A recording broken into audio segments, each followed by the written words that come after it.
Hello అండి. ఏ నేను ఇందిర డిఎంఎస్‌లో సంధ్య గారి దగ్గర రైస్ తీసుకున్నాను. క్యాజువల్‌గా రైస్ తీసుకుందామని కాల్ చేశాను.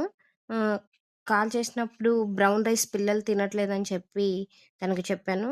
సరే మేడం ఒకసారి నా దగ్గర ట్రై చేయండి అని నేను normal rice BPT rice 25 kgs తీసుకుంటే తను నాకు ఫ్రీగా 1 కేజీ బ్రౌన్ రైస్ పంపించారనమాట. ఆహ్ బయట తీసుకున్న బ్రౌన్ రైస్‌కి, ఈ రైస్‌కి చాలా డిఫరెన్స్ ఉందండి. సాఫ్ట్‌గా, టేస్టీగా కూడా ఉన్నాయి. పిల్లలు కూడా ఈజీగా తినడానికి ఇష్టపడుతున్నారు. క్యాజువల్‌గా బ్రౌన్ రైస్ అంటే హార్డ్‌గా ఉంటుందని పిల్లలు కూడా తినడానికి ఇష్టపడరు. కానీ సంధ్య గారి దగ్గర తీసుకున్న బ్రౌన్ రైస్ మాత్రం చాలా సాఫ్ట్‌గా, టేస్టీగా ఉంది. మీరు కూడా మంచి క్వాలిటీ రైస్ కోసం చూస్తున్నట్లయితే సంధ్య గారి దగ్గర ఒకసారి ట్రై చేయండి. డౌట్ లేకుండా నచ్చుతుంది.